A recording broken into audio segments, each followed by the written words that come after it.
Բարև ձեզ, Ստեփան Գրիգորյան YouTube-յան ալիքի մասնակիցներ։ Ողջունում եմ ձեզ բոլորիդ։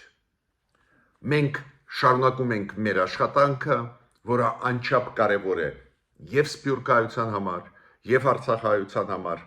եւ բոլոր առանց բացառությամբ Հայաստանի Հանրապետության քաղաքացիների համար։ Այսօր մենք կխոսենք մի քանի հարցերի մասին։ Ինչ որ տեղաշարժ կա ռուս-ուկրաինական կոնֆլիկտի հետ կապված։ Ինչ որ նոր հայտարարություն արեց Պուտինը, Ռուսաստանի նախագահան, արձագանքեց Եվրոպան, Ուկրաինան եւ Միացյալ Նահանգները, ինչ որ process գնում է, նոր տարեր կան այս process-ում, որոնց մասին անպայման մենք պետք է խոսենք։ Ես չեմ ասում, որ ակնհայտ կարևոր է մեզ համար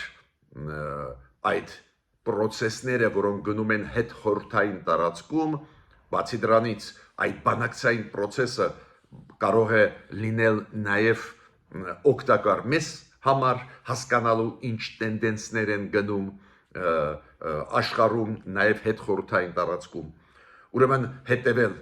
մենք անպայման պետք է հետևենք, բացի դրանից նոր տարեր կան այդ process-ում։ Ինչքան հասկանում եմ, Միացյալ Նահանգները հիմա Ուկրաինայի եւ Եվրոպայի հետ միասին դնում են հարցադրումներ Պուտինի առջև, Ռուսաստանի առջև։ Կխոսենք նաև Միացյալ Նահանգներ Իրան բանակցային process-ի մասին, կարծես թե 4-րդ փուլը պետք է այս վերջի 2 օրը անցնել, բայց դեռ մենք չունենք տվյալներ արդյունքների Իրան Միացյալ Նահանգներ բանակցությունների, բայց ցանկացած դեպքում ստեղ էլ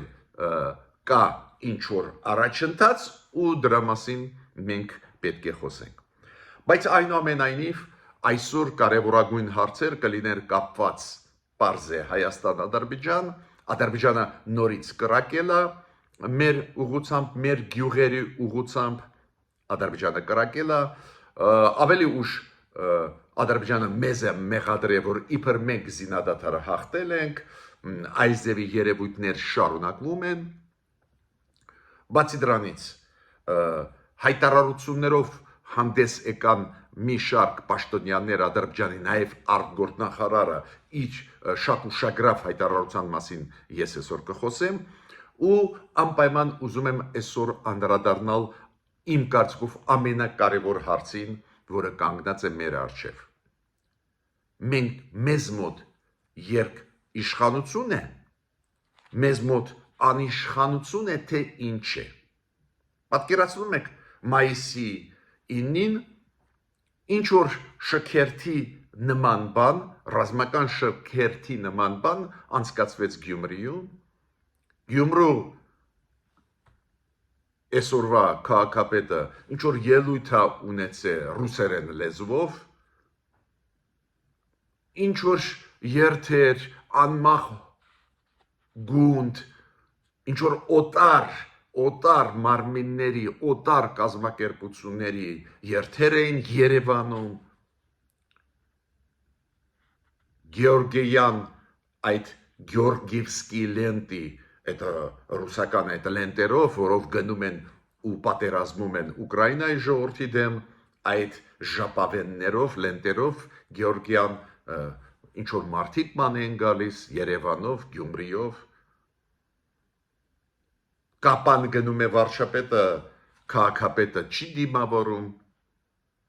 եթե դա հաստատվի ու ինչքան հասկանում ենք չի դիմավորի, դա ինչ է նշանակում։ Երկիշխանություն է Հայաստանում, անիշխանություն ինչ է կատարվում։ Չկա օրենք մեր երկրում։ Օրինակ, եթե պաշտոնյան օտար լեզվով ելույթ է ունենում Հայաստանի ներսում, նույնիսկ եթե ուզում են ինչ որ միջոցառմանը մասնակցել, մեր օրենքների համաձայն հայերեն լեզվով պաշտոնյաները պետք է խոսեն ու եթե այլ ազգի ներկայացուցիչներ կան, այլ ժողովրդի հետ միասին դա կազմակերպվում է, թող լինի սինխրոն թարգմանություն, այս դեպքում ռուսերեն լեզվով սինխրոն թարգմանություն։ Նաև այս թեմաների հետ կապված մենք այսօր ձեզ հետ կխոսենք։ Ուրեմն, ես պետք է ձեր ուշադրությունը դարձնեմ, որ խնդրում եմ ձեզ բաժանորդագրվել, կիսվել, լայքել։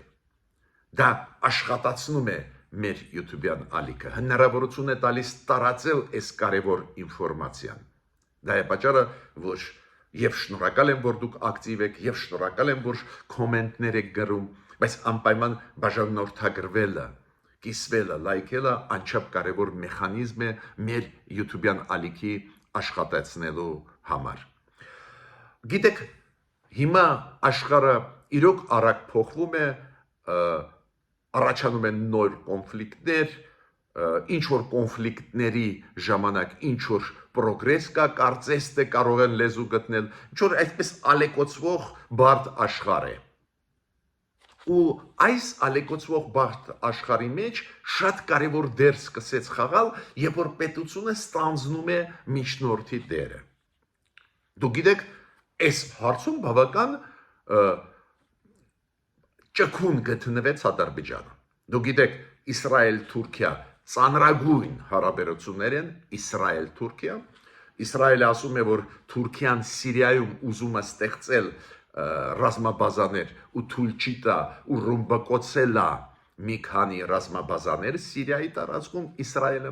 Բացի դրանից դու գիտեք, Հոլանի բարձունքները վերահսկում են Իսրայելը ու ասում է ոչ մի դեպքում չենք վերադարձնի Սիրիային։ Բացի դրանից այլ հարցերում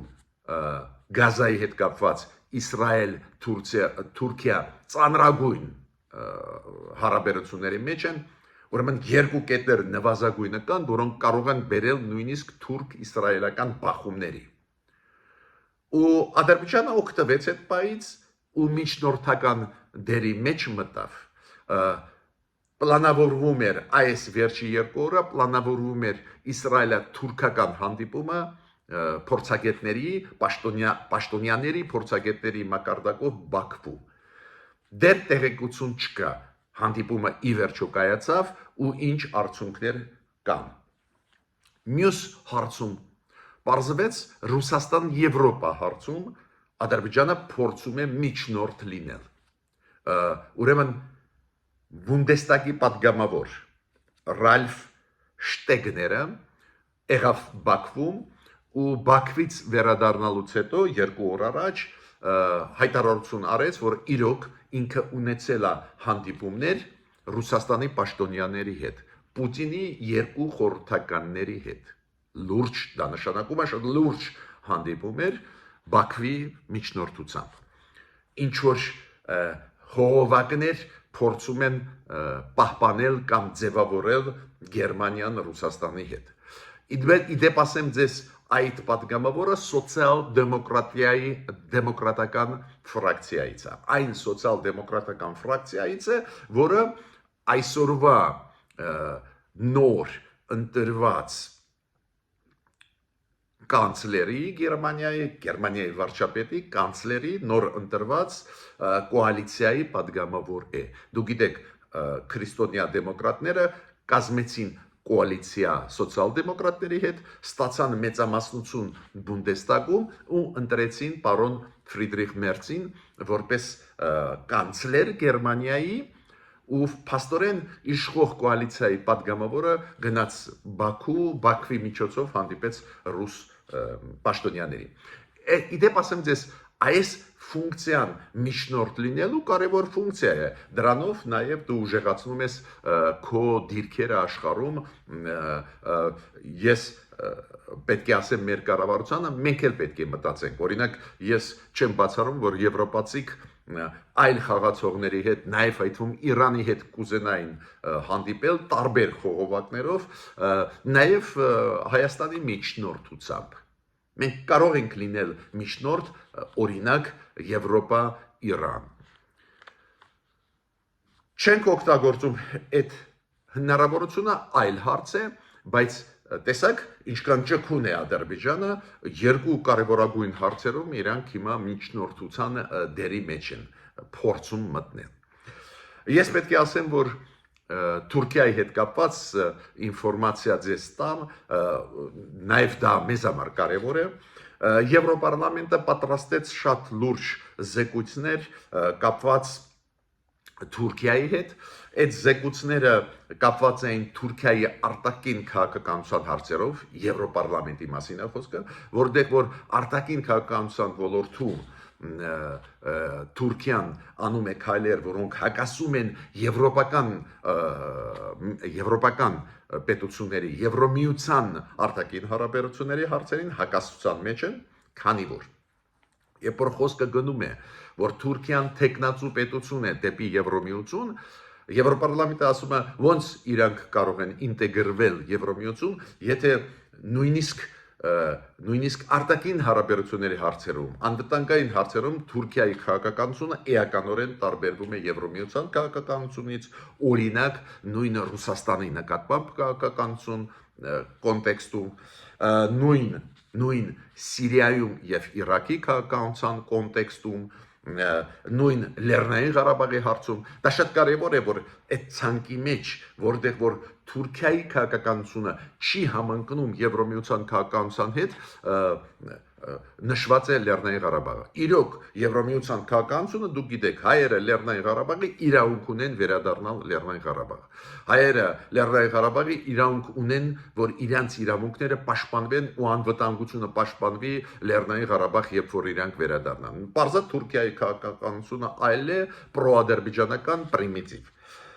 Ստեղ ինչն է կարևոր, այդ վերլուծության մեջ Թուրքիայի արտաքին քաղաքականության հետ կապված բռնում է թե չէ Եվրոմիության արտաքին քաղաքականության, քանի որ Թուրքիան ասում է ես տեխնացու պետություն եմ, Եվրոմիության տեխնացու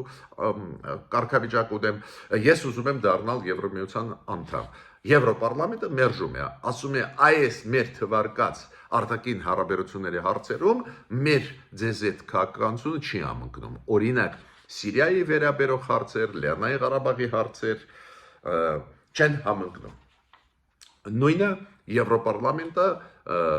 այն մասով, որը կապված է մարդու իրավունքների իրավիճակի Թուրքիայում, ասում է մարդու իրավունքների վիճակը Թուրքիայում օրեցօր վատանում են։ Եթե բանտ նստացնում են գլխավոր ընդդիմադիրին Թուրքիայի, որը ունի միլիոնավոր կողմնակիցներ Թուրքիայում, պարզ է դուք չեք համապատասխանում եվրոպական ստանդարտների։ Ուրեմն եվրոպատգամավորները նաև քննադատում են Թուրքիայի վերաբերմունքը մարդու իրավունքների ոլորտին։ Դուք գիտեք, մարդու իրավունքների ոլորտում Թուրքիայում իրոք շատ հետընթացը մեծ է, այնտեղ իրոք հասարակություն կա, որը ընդդիմադիր է, իրոք ընդդիմադիր գլխավոր դեմքերը Ստամբուլի քաղաքապետը, Անկարայի քաղաքապետը ունեն տասնյակ միլիոնավոր կողմնակիցներ,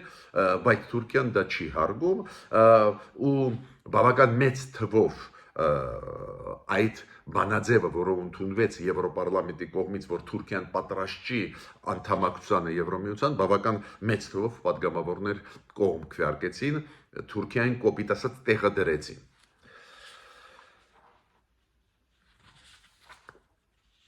Ես հիմա անդրադառնամ շատ կարևոր թեմային,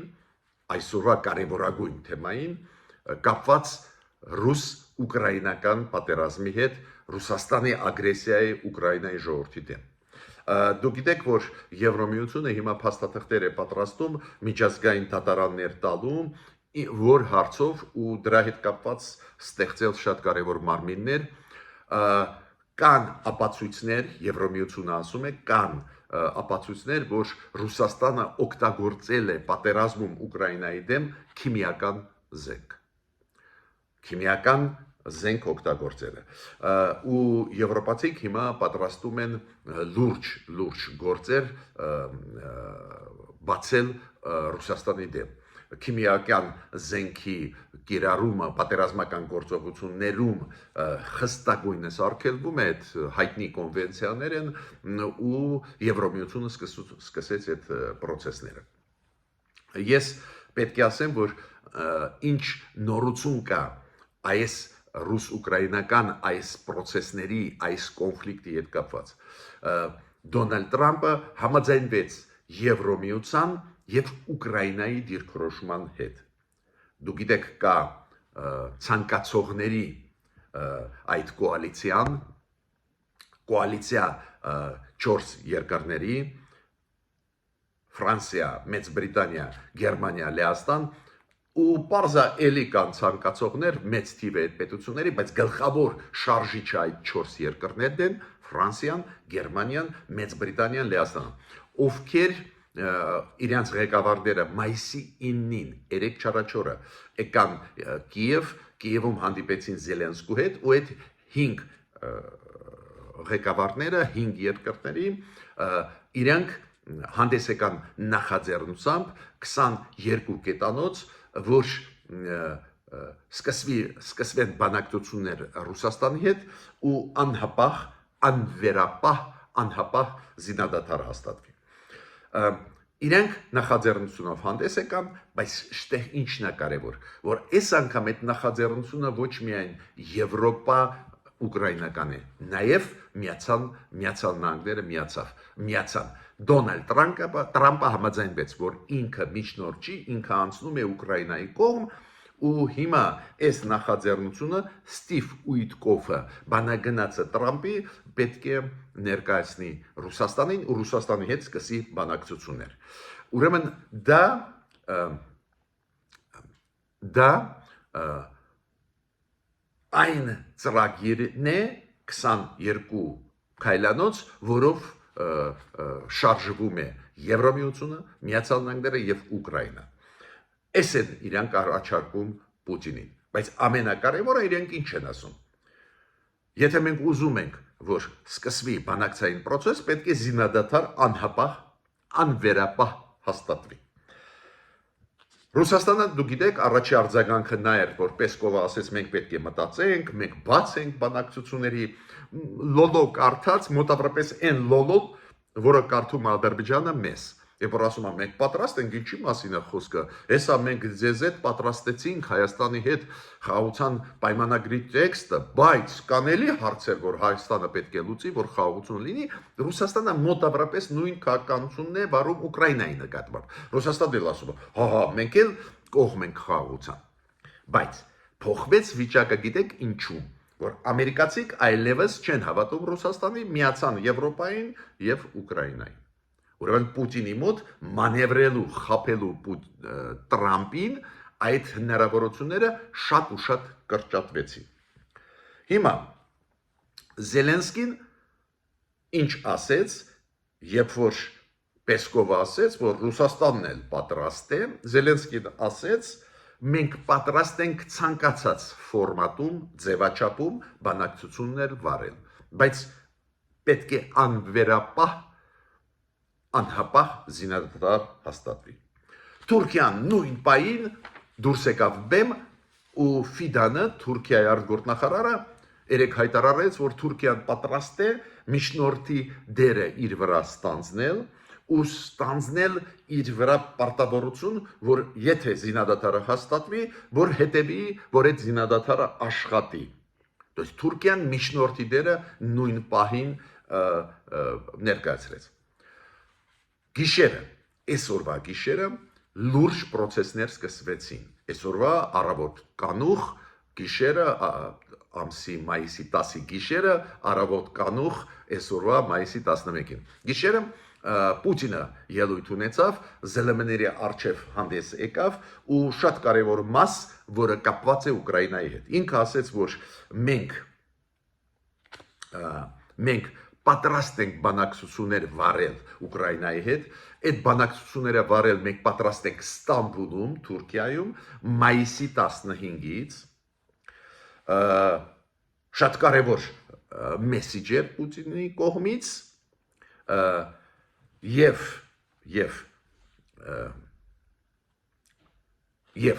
ինքը ասում է, այո, Արևմուտքը ու Ուկրաինան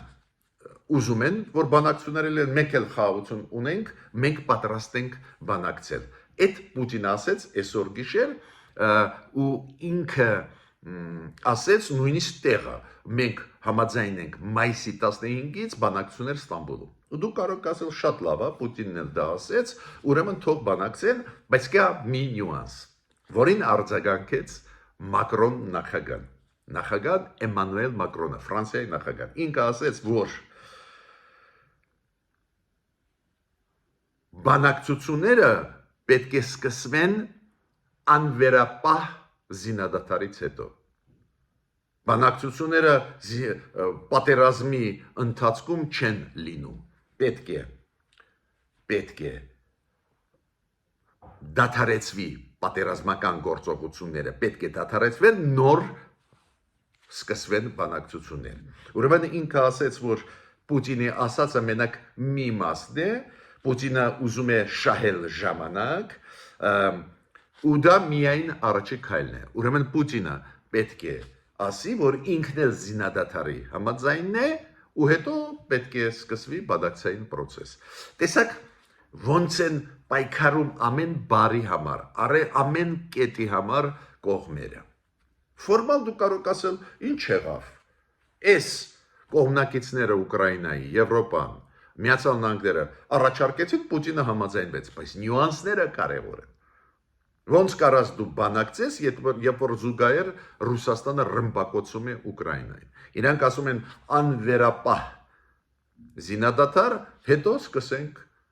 սկսենք բանակցային process-ը։ Այսօր գիշերը նորից Պուտինը ռմբակոծեց Ուկրաինան, բայց այս անգամ օգտագործեց ոչ թե բալիստիկ հրթիռներ, այլ օգտագործեց ATS-ներ, դրոններ։ Ուրեմն ինչ որ ստեղ լուրջ շարժ կա, այդ լուրջ շարժի մեջ ես ուզում եմ ձեր ուշադրությունը դարձնել, որ Միացյալ Նահանգները, Եվրոպան եւ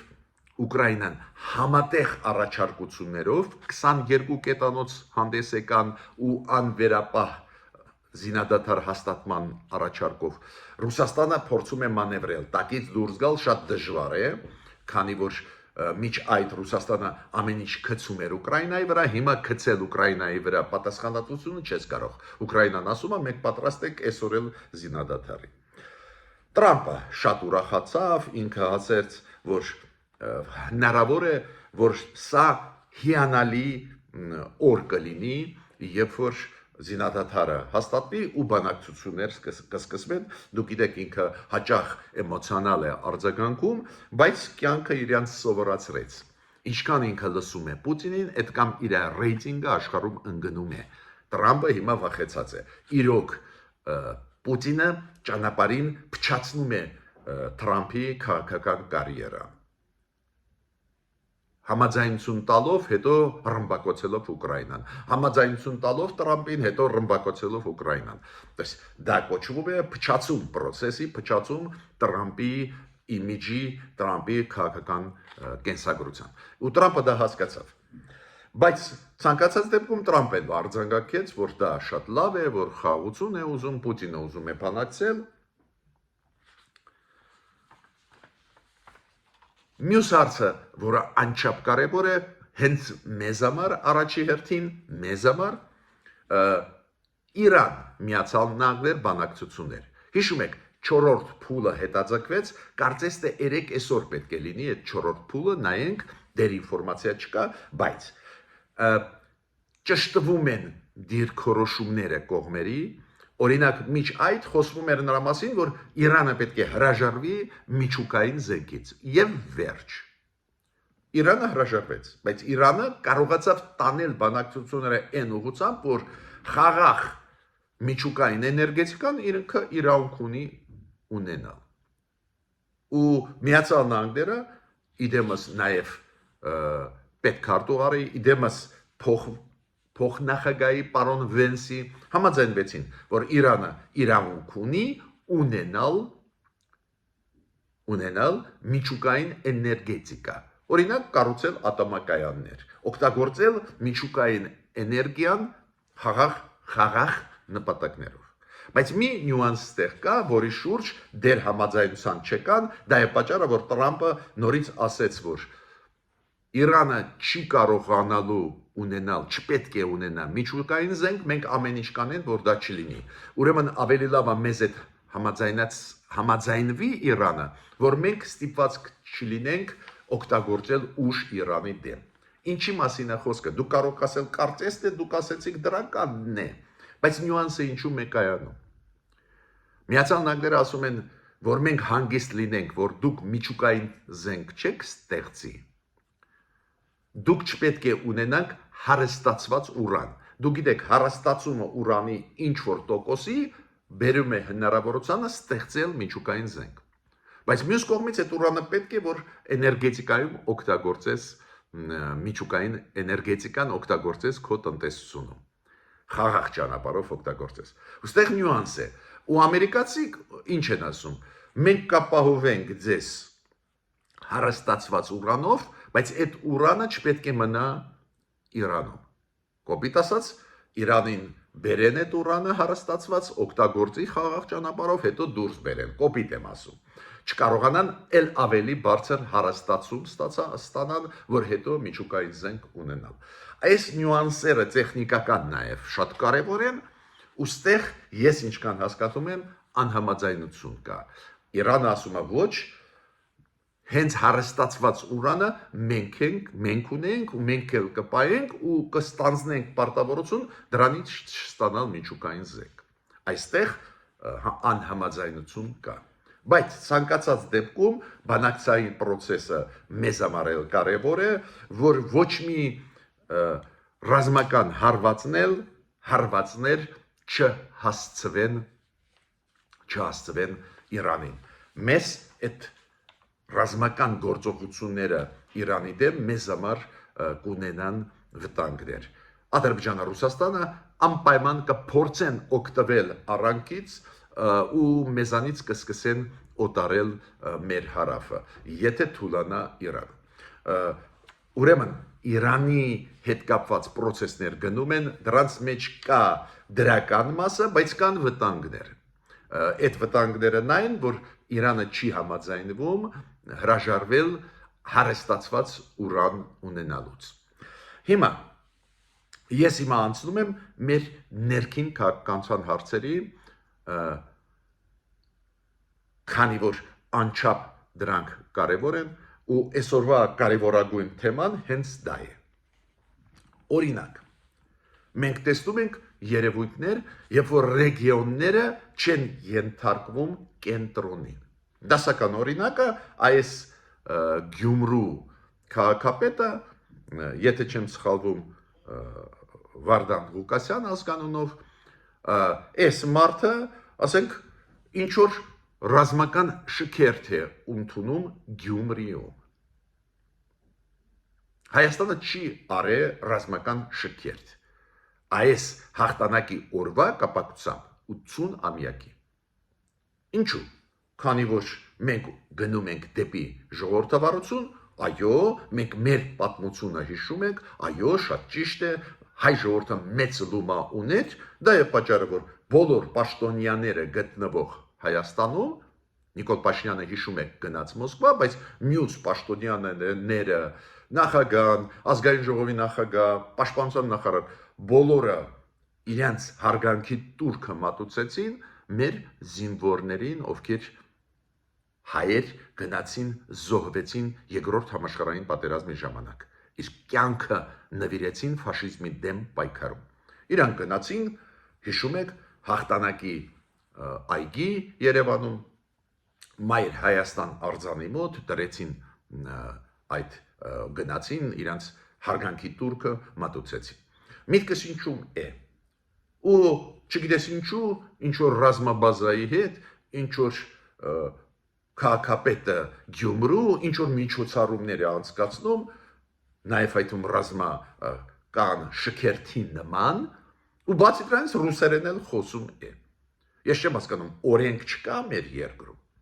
Լավ, իշխանություններին դիմում եմ մեկ հարցով։ Հասկացանք, որ կոռուպցիայի դեմ պայքարը ծանր պայքար է, կոռուպցիայի դեմ պայքարի ժամանակ լիքը խնդիրներ առաջանում են, դուք չեք կարող բռնել նախկին իշխանությունների այս հարցով, ինչ որ արդարանում եք, բացատրություն տալիս եք, որոնք բավարար չեն, ակնհայտ է մեր հասարակության համար, բայց լավ, հասկացանք։ Բայց այսօրվա սխալը քաղաքապետի Գյումրու, որը ռուսերեն խոսեց։ Մեզ մոտ պետական լեզուն հայերենն է, այլ լեզուներ պետական չկան։ Մենք հարգում ենք այլ ժողովուրդներ, այլ լեզուներ, բայց այս երկիրը Հայաստանն է։ Ու մեր պաշտոնյաները, նաև ընտրված պաշտոնյաները ժողովրդի կողմից պարտավոր են խոսել հայերեն։ Եթե քաղաքապետը Գյումրու այդքան սիրում հարգում է Ռուսաստանը, այդքան սիրում հարգում են ռազմաբազան, թող թարգմանություն ապահովել հայերենից ռուսերեն։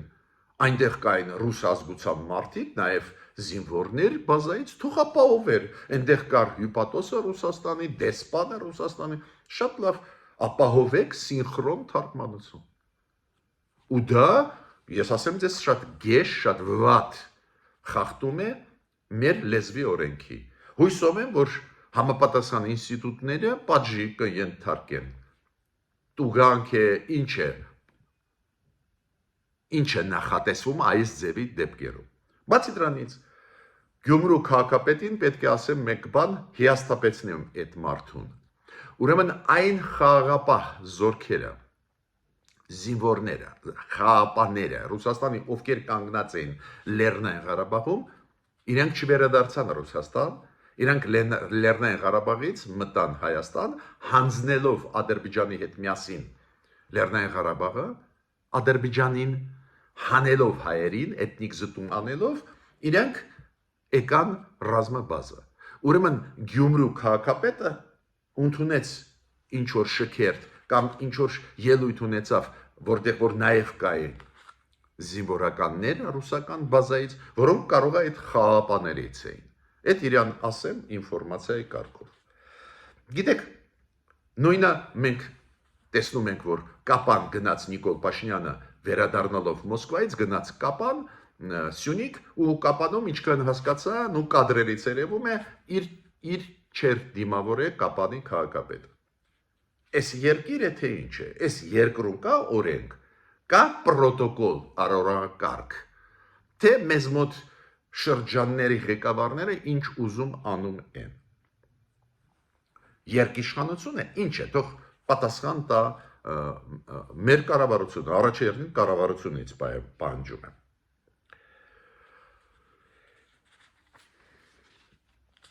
Օրինակ, ինչ շատ զարմացրեց, ինչ որ անմահ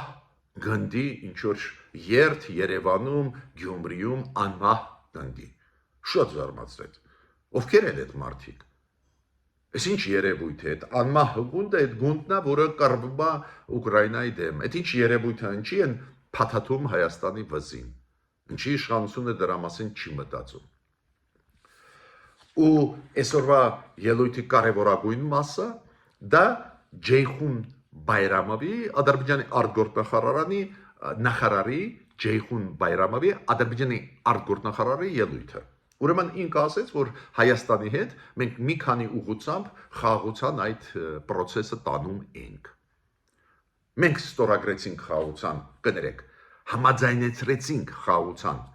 համաձայնագիրը Հայաստանի հետ, նու այդ 17 կետանոց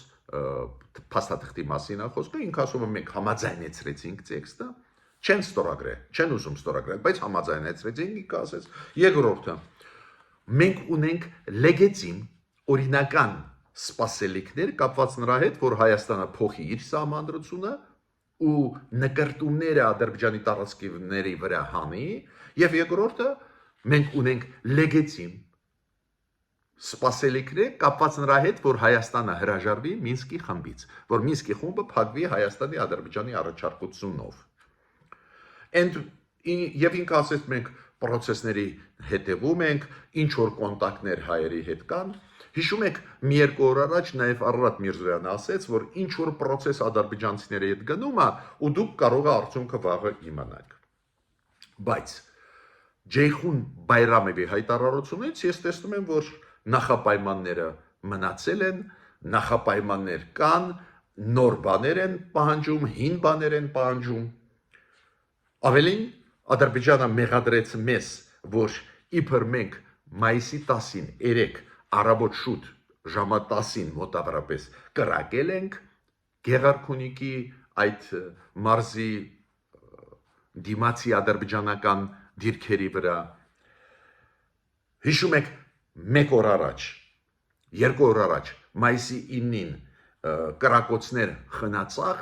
Սյունիքում խնացախ գյուղի ուղղությամբ ու այնտեղ բնակելի շենք վնասվեց, ստեղ մերոնք պահանջեցին պատասխան Ադրբեջանից։ Մենք այս ձևի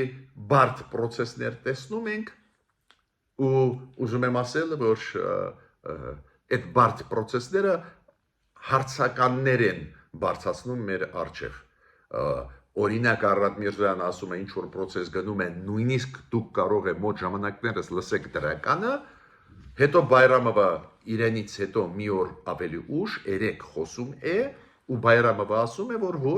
ոչ մի բան չի փոխվի, Հայաստանը էս պետք է անի, այն պետք է անի, այն պետք է անի։ Ուրեմն ստեղել կառավարությունը պետք է մի քիչ փակագծերը մեզ համար բացի։ Ես ավարտեցի իմ այսօրվա ելույթը, միջ նոր հանդիպումներ, խնդրում եմ բաժանորդագրվել, կիսվել, լայքել, լինեք ակտիվ, քանի որ այդ աշխատանքը շատ պետք է, ես ներկայացնում եմ իսկական պատկերը իրավիճակի։ Ոչ միայն ֆորմալ հայտարարություններ, ոչ միայն այս ձևական հայտարարություններ, էությունը որն է։ Ու ինձ շատ մտավախում է, որ ներսում Հայաստանի տպավորություն է, որ ինչ որ երկ իշխանության տարեր կան, անորոշության տարեր կան։ Իշխանությունը պետք է դրա մասին մտածի։ Միջ նոր հանդիպումներ։